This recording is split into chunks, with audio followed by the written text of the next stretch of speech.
Au petit matin, les pompiers russes ont réussi à venir à bout des flammes. L'incendie s'était déclaré dans la nuit dans un réservoir d'une raffinerie située près de la mer Noire, au sud-ouest de la Russie. Selon le gouverneur local, c'est une attaque de drones non identifiés qui en serait à l'origine. Ces dernières semaines, les attaques de drones en territoire russe près de la frontière ukrainienne se sont multipliées, de l'aveu même des autorités russes.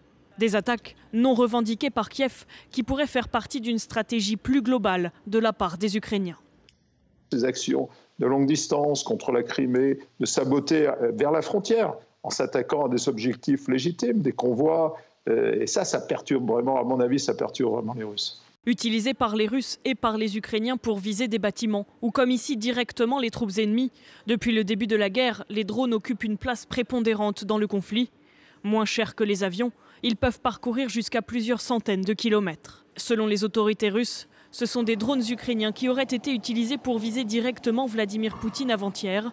Accusation démentie par Kiev et un scénario jugé peu probable par le gouvernement français.